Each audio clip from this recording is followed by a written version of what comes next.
Hello dear student, today we will be discuss about the biological weapons. इससे पहले हमने जो डिफरेंट जो ह्यूमन मेड आपके जो डिजास्टर है जिसमें हमने जो देखा था आपके जो न्यूक्लियर्स है, बॉम्ब्स है या फिर आपके जो डिफरेंट जो एपिडेमिक से रिलेटेड जो चीज़ें आपके जो ह्यूमंस के द्वारा जो क्रिएट किए जाते हैं, चाहे वो हमने उसमें जो भोपाल गैस कांड जो हुआ था उसके बारे में हमने जो जाना और स्टडी किया कि ये सब जो चीज़ें हैं वो किस रीजन से होता है, हमें क्या क्या जो प्रिकॉशंस है वो लेने चाहिए। सो इसी से रिलेटेड हम जो एक जो नेक्स्ट जो हमारा पॉइंट्स है जहाँ पर बायोलॉजिकल वेपन्स जिसमें डिफरेंट जो जर्म्स है डिसीज हैं वो इंक्लूड होते हैं।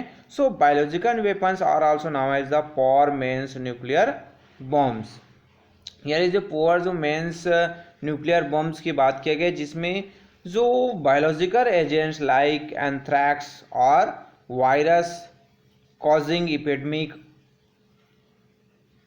Are release into the air or water bodies to cause death and destruction by terrorists। यानी जो बायोलॉजिकल जो जिसमें एंथ्रैक्स और वायरस की बात है। सो इसमें मैंने जो आपके प्रीवियस जो क्लासेस है वहाँ पर भी हमने जो डिस्कशन किया था कि जो अभी जो हम कोरोना वायरस के दौर में जो जी रहे हैं, सो इसके बारे में कहा जाता है कि ये जो ट्रू है या फॉल्स है इसमें अभी कोई जो है रिसर्च नहीं हुआ है, या फिर जो कई जो साइंटिस्ट कहते हैं कि ये जो कोरोना वायरस है वो ह्यूमन मेड वायरस है और इसको जो चाइना के द्वारा जो है इन्वेंट किया गया था। बट इसमें क्या सच्चाई है वो अभी तक प्रूफ नहीं हो पाया है। सो इसी टाइप से जो और जो डिफरेंट जो वायरस है उनको अपने जो इनेमीज है उनके लिए जो कई जो टेररिस्ट हैं दुश्मनी निकालने के लिए इस टाइप के जो बायोलॉजिकल जो वेपन्स है डिफरेंट जो वायरस है उसको क्रिएट करते रहते हैं।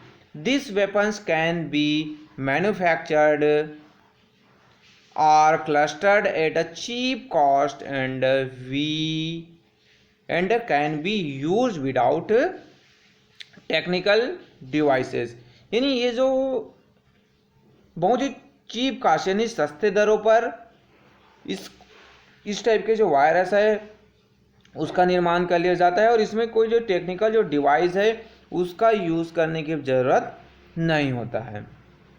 Biological weapons work instantly through initially there may not be a visible symptoms। यानी ये जो है इतना तेज गति से और ऐसा काम करता है कि इसके जो सिम्टम्स है वे विजिबल भी नहीं होते। जैसे हम कोरोना वायरस की बात करते हैं तो वायरस जो है एकाएक हमें नज़र नहीं आता है, जो इन्फेक्टेड जो लोग हैं वो उसके बारे में भी हमें पता नहीं चलता है कि हमारे आसपास ही वो जो इन्फेक्टेड जो पर्सन है वो है, लेकिन उनको भी नहीं पता होता है कि वो उनसे इन्फेक्टेड हैं और उनका जो इन्फेक्शन है वो हमें हो जाता है। सो ये बहुत ही ज़्यादा डेडली होता है और इनसे जो मास डिस्ट्रक्शन यानी एक साथ जो डिफरेंट बहुत सारे जो लोग हैं वो इनसे इफेक्ट होते हैं। If the diagnosis get delayed it can kill people in large number and make the region further prone to epidemic। It is believed that just 10 gram of anthrax released over the metropolitan city can kill about 3 million people। यानी आपके जो यहाँ पर कहा गया कि जो अगर यहाँ पर कोई डिले किया गया कोई इलाज में सावधानी में कोई डिले हुआ तो उससे जो पीपल्स हैं वो लार्ज नंबर ऑफ पीपल्स है वो किल्ड हो जाते हैं, मारे जाते हैं। जैसा हम कोरोना के बारे में देख रहे हैं कि ये जो है ऐसा जो एपिडेमिक जो आया है हमारे पास ऐसा महामारी फैला कि जो लोग हैं वो एक दूसरे के पास जाने से ये जो बीमारियां हैं वो फैल रही है और लोगों को पता भी नहीं चला है। अगर हम अपनी सावधानी नहीं रखें, लोग जो है जिसको कहा गया है 2 गज दूरी और मास्क है जरूरी, लेकिन हम जो चाहे वो कितने भी क्या एजुकेटेड जो पीपल्स हैं वो अभी भी इस चीज़ को फॉलो नहीं करते हैं। चाहे बच्चे हो चाहे बूढ़े हो चाहे वो जवान हो, यंग एज वाले जो पीपल्स हैं वो भी इस चीज़ों को नहीं मान रहा है और हम जो हमारी जो नेग्लिजेंसीज है यानी हमारी जो असावधानियां हैं उसके कारण से जो लोग हैं वो इफेक्टेड हो जा रहे हैं और जो डेथ रेट है वो बढ़ते जा रहा है। अभी तो लोगों का मानना है कि कोरोना कोई है ही नहीं, उससे हमें कुछ हो ही नहीं सकता है। बट ये हमारी क्या है, बेवकूफ़ी है, हमारी नादानी है। अगर इन केस किसी को हो गया तो फिर उनका इलाज भी बहुत ही मुश्किल है।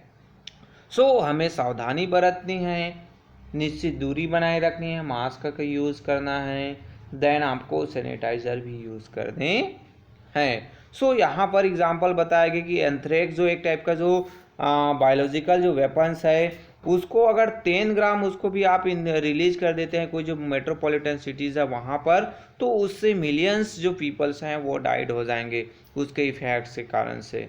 सो अब जो प्रिकॉशंस है, क्या क्या हमें सावधानी बरतनी चाहिए जो कि हम नहीं बरतते हैं। सबसे पहले तो wear a tightly fitting gas mask और cover your mouth and nose with a cloth, यानी हमें मास्क पहनना है जो इस टाइप के बायोलॉजिकल जो वेपन्स है उसमें बहुत ही ज़्यादा ज़रूरी और बहुत ही ज़्यादा इफ़ेक्टिव होता है। Move away from the site immediately, यानी उस जगह में आपको नहीं जाना है जहाँ पर आपको उस जगह को छोड़ देना है जहाँ पर वायरस फैला हुआ है।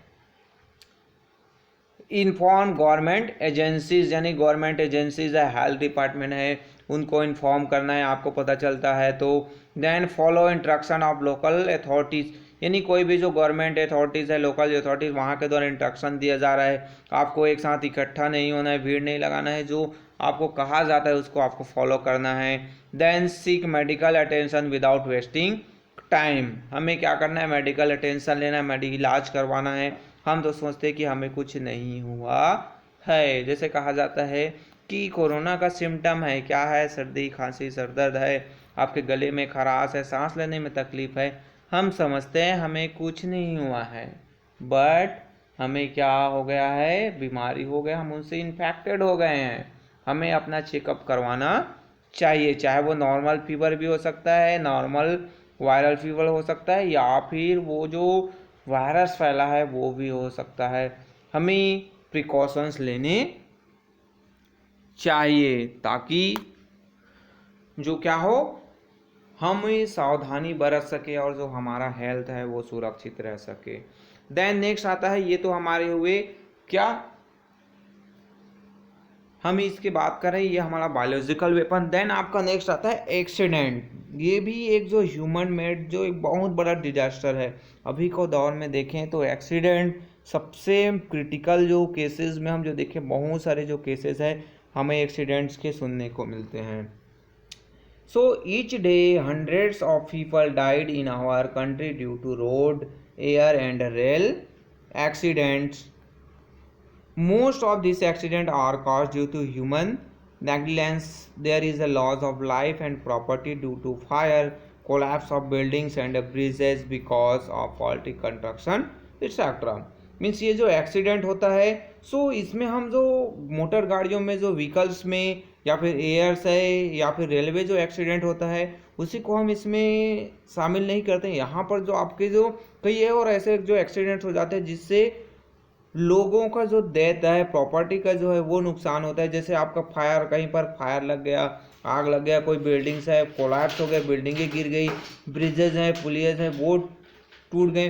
तो ये सब किस रीज़न से होता है, जो फॉल्टी जो कंस्ट्रक्शंस है, यानी जो बनाने वाले हैं उसने जो सेफ्टी का ध्यान नहीं रखा, सही मटेरियल यूज़ नहीं किए, आपके जो रॉड्स हैं वो यूज़ सही अमाउंट्स में जितना करना था वो नहीं किया, क्वालिटी उसका ख़राब था, जिसके कारण से ये सब एक्सीडेंट्स होते रहते हैं। Then precaution to be taken, यहाँ पे क्या क्या जो सावधानी है वो लेनी चाहिए। फॉलो ट्रैफिक रूल्स स्ट्रिक्टली, जो ट्रैफिक जो रूल्स है उसको फॉलो करना चाहिए। अगर हम टू व्हीलर्स में जा रहे हैं तो हमें हेलमेट का यूज़ करना चाहिए। हम कार्स में, फोर व्हीलर्स में बैठे हुए हैं तो वहाँ पर जो सीट बेल्ट दिए रहते हैं उसका हमें यूज़ करना चाहिए, हमें लगाना चाहिए। देन हम नाइट में जा रहे हैं बड़ी गाड़ियों में, चाहे छोटी गाड़ियों में, जो अपर एंड डिफर्ट्स होता है, जो लो बीम और हाई बीम जो गाड़ियाँ होती है हेडलाइट्स में, उसका हमें यूज़ करना चाहिए। तो ये सब जो सावधानियां हैं, प्रिकॉशंस है, वो हमें फॉलो करने चाहिए, जिससे ये जो एक्सीडेंट्स है उसको कम किया जा सकता है। Then organise traffic safety weeks in your school to teach student safety rules, यानी जो ट्रैफिक जो सेफ्टी जो रूल्स है वीक्स है उसको ऑर्गेनाइज करना चाहिए ताकि जो बच्चे हैं वो और जो बड़े हैं वो इस सब चीज़ों को सीख सके, ट्रैफिक जो रूल्स है उसको पता हो सके, कहाँ पर टर्न लेना है, कौन सा जेब्रा क्रॉसिंग है, कहाँ पर आपको इंडिकेटर जलाना है, कहाँ पर किस रूल्स का फॉलो करना है, वो सब चीज़ें ट्रैफिक जो सेफ्टी वीक्स है उसमें बताया जाता है, सिखाया जाता है।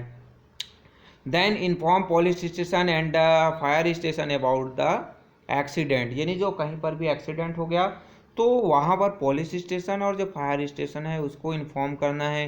Then the learn basic do's and डजन from the fire personnel for protections in case of fire from a local disaster management team, यानी आपके जो हमें जब कहीं पर आग लग गया या फिर और कहीं पर और कुछ जो बिल्डिंग कोलैप्स हो गए तो हमें क्या करना है और क्या नहीं करना है उसका बारे में हमें पता होना चाहिए। साथ ही साथ जो लोकल डिजास्टर जो टीम्स है उनको भी इन्फॉर्म करना चाहिए, और वो जैसा जैसा इंस्ट्रक्शन दे रहे हैं हमें वैसा जो है चीज़ें करनी चाहिए।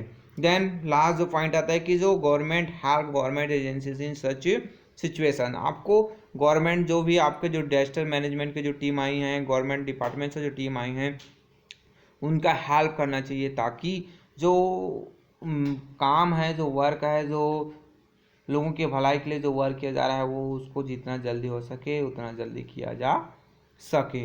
सो ये आपके प्रिकॉशंस है जो एक्सीडेंट के समय हमें लेने चाहिए, और जितने से ज़्यादा हो सके लोगों की मदद हमें करनी चाहिए। सो ये जो चैप्टर है आपका डिजास्टर मैनेजमेंट, ये भी यहाँ पर आपके कंप्लीट होते हैं। अब आपका जो नेक्स्ट वर्क आपको बचता है कि आपको एक्सरसाइज वर्क कंप्लीट करना है और मेरे पास सेंड करना है। तो यहाँ पर आपके जो ज्योग्राफी के जो पोर्शन है वो पूरे कंप्लीट होता है। नेक्स्ट जो हमारा क्लास होगा हम वहाँ पर सिविक्स के बारे में पढ़ेंगे, यानी हमारा सोशल और पॉलिटिकल लाइफ है उसके बारे में हम स्टडी करेंगे। So okay, thank you.